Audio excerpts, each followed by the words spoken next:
Have you ever laid in bed at night, staring at the ceiling, wondering why you're still feeling so tired, even though your day wasn't all that exhausting? Maybe you drift off for a few hours, only to wake up at 2 a.m. and toss and turn until the morning. If that sounds familiar, you're not alone. After 60, a lot of us notice that sleep isn't quite what it used to be. It sneaks up on us slower, gets interrupted more often, and doesn't always leave us feeling refreshed. But here's the real question. What if the way you spend those last few hours before bed could add 5, even 10 more vibrant, active years to your life? That might sound like a big promise, but stay with me. Because the truth is, bedtime isn't just the end of your day. It's the beginning of your body's healing process. It's when your cells get repaired, your brain clears out toxins, and your heart finally gets a break. And the habits you create around bedtime, what you do, how you wind down, what you allow into your mind, these things have more power over your long-term health than most people realize. So today, let's have an honest, uplifting conversation about small things you can start doing tonight. Yes, tonight. That can help you feel better in the morning and add years to your life. You don't need to buy expensive supplements or make huge changes to your lifestyle. You just need a little awareness, a little consistency, and a willingness to prioritize yourself in ways that feel kind and nourishing. Let's start with something simple. Have you ever noticed how your mind races just as your head hits the pillow? You might be physically tired, but your thoughts suddenly come alive. You replay conversations from the day, think about what you forgot to do, worry about loved ones, the state of the world, or even just that one thing you wish you said differently at lunch. That chatter, mental noise really, can quietly rob you of deep, healing sleep. And over time, that sleep debt builds up, draining your energy, affecting your memory, and increasing your risk of serious health issues like high blood pressure, heart disease, and even cognitive decline.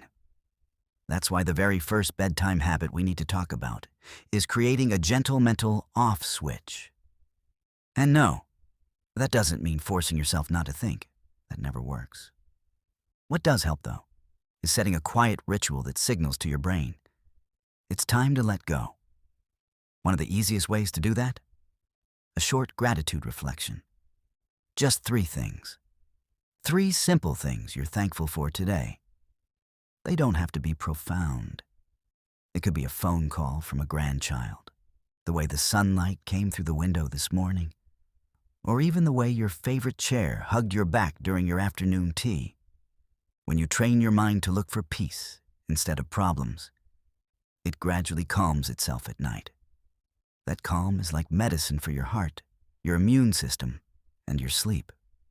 Now, let's talk about light.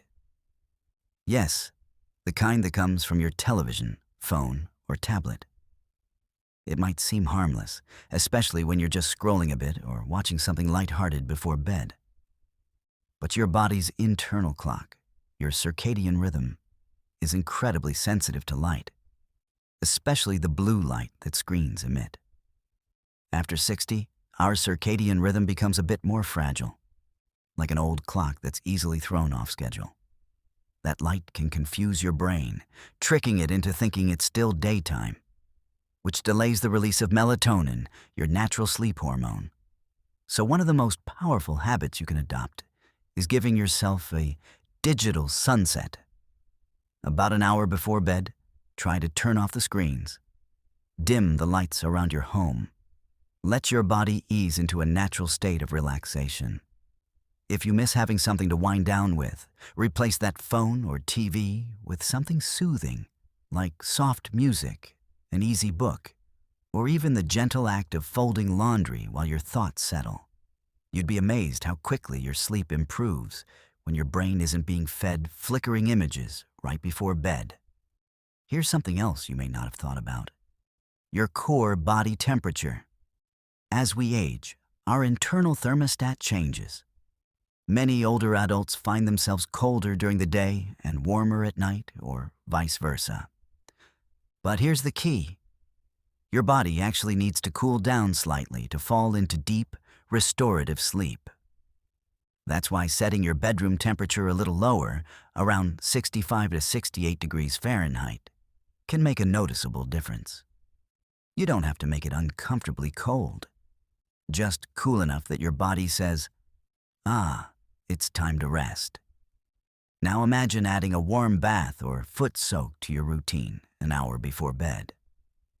That temporary rise in body temperature actually triggers a cooling response afterward, helping your body get into sleep mode more efficiently.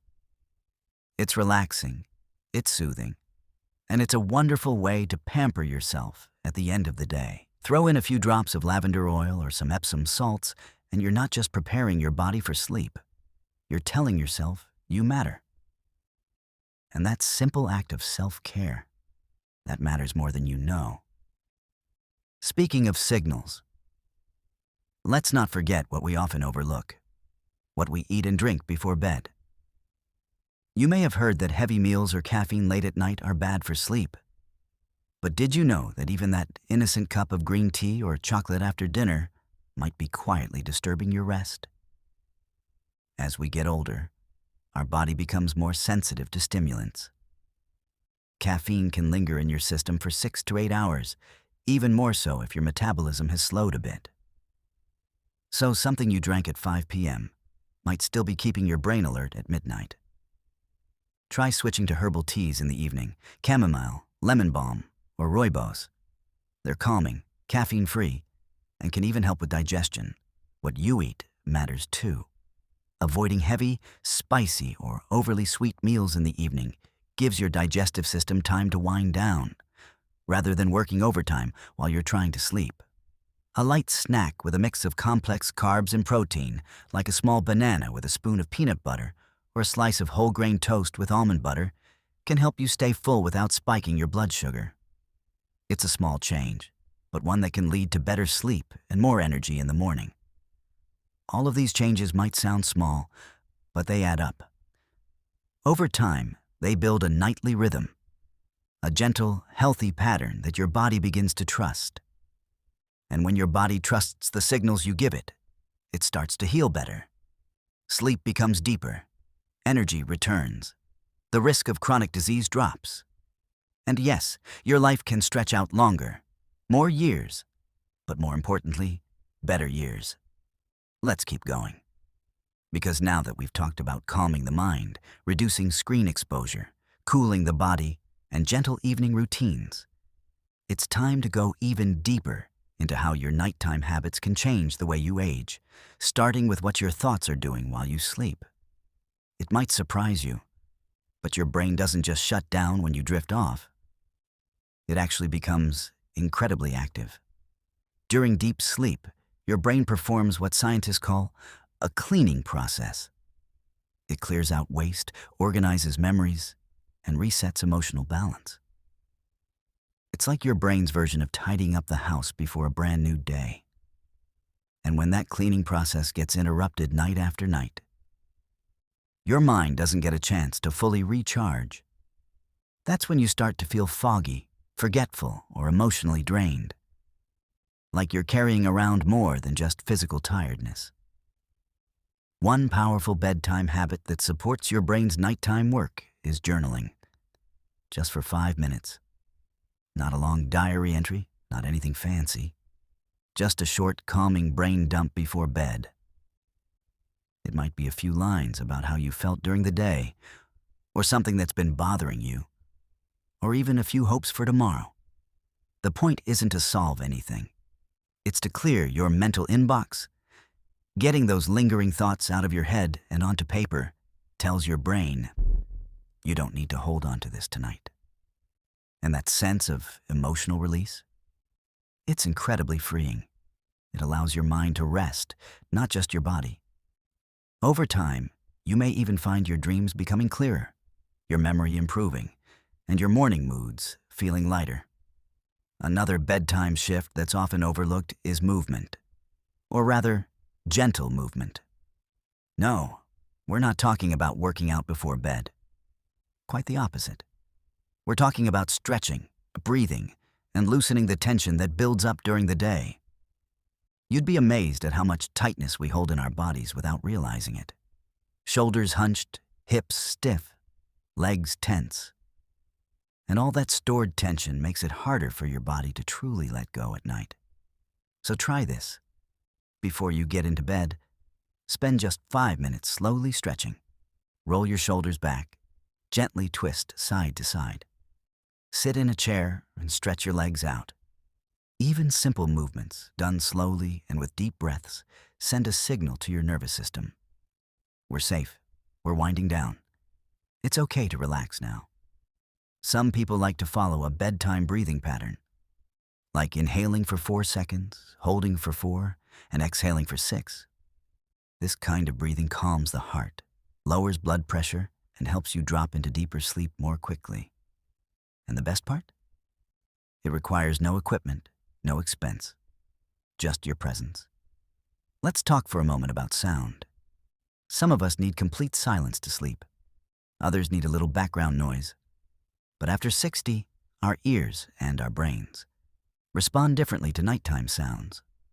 Sudden noises, even faint ones, can cause micro-awakenings, little moments where the brain stirs without us even realizing.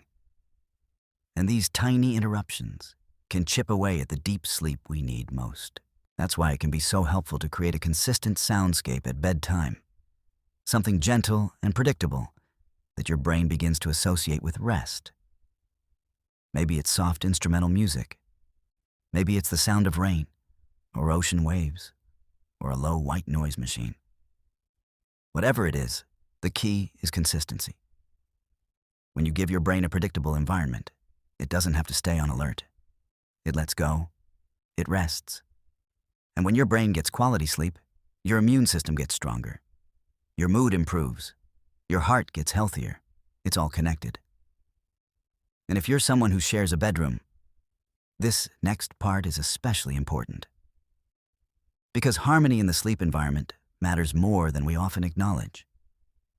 Maybe your partner likes to stay up watching TV, or reads with the light on, or tosses and turns through the night. If you've ever silently suffered through a disrupted night just to avoid making a fuss, you're not alone. But here's the thing. Your sleep is your lifeline. It's not selfish to protect it. It's necessary. So have that gentle conversation. Set shared rules about when lights go off, or whether headphones can be used, or how to create a bedtime routine you both benefit from. The goal is not to control, but to collaborate. You deserve rest. You deserve a space that supports your healing, your peace, your longevity. Now, here's a habit that's often misunderstood. Going to bed at the same time every night, even on weekends. When we were younger, we could get away with odd sleep schedules and still bounce back. But as we age, our internal clock needs consistency. Imagine your sleep-wake cycle like a garden. If you water it randomly, the plants struggle. But if you nourish it at the same time every day, it blooms. Going to bed and waking up at consistent times, even if it feels boring, creates a rhythm that your body loves.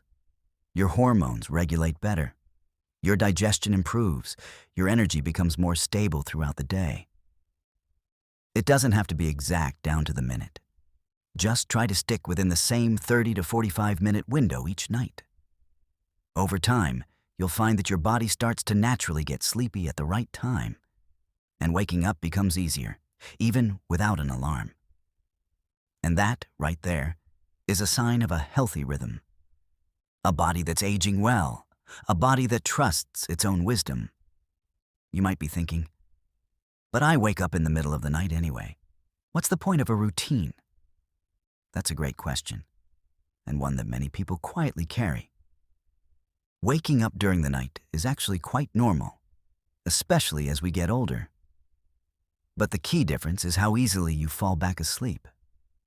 And when your bedtime routine is strong, when you've cleared your mind, relaxed your body, and created a soothing environment, those wake-ups become shorter, less frustrating, less filled with anxiety or tossing and turning.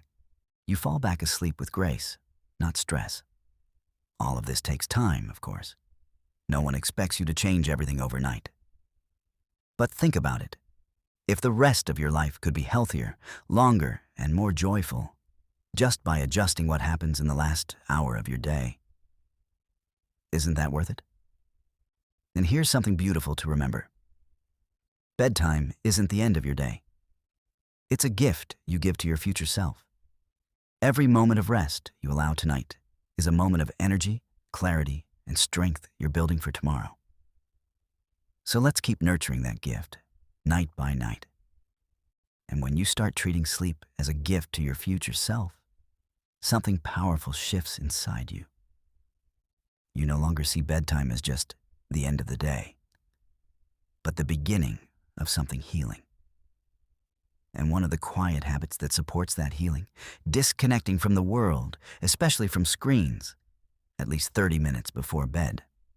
Phones, TVs, tablets, they all shine with a light that tells your brain, stay awake. Even when your eyes feel heavy, the brain is still wired. After 60, our bodies don't bounce back from that stimulation the way they once did.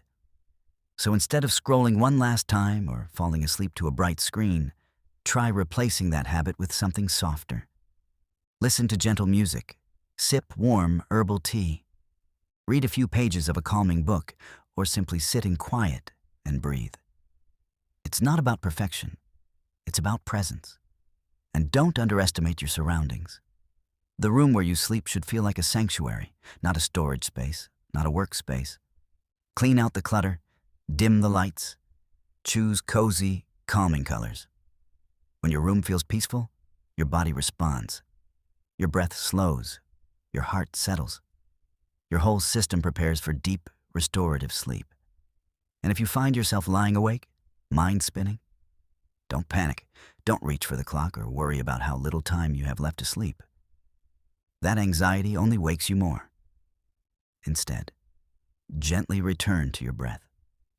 Let your thoughts float like clouds drifting by.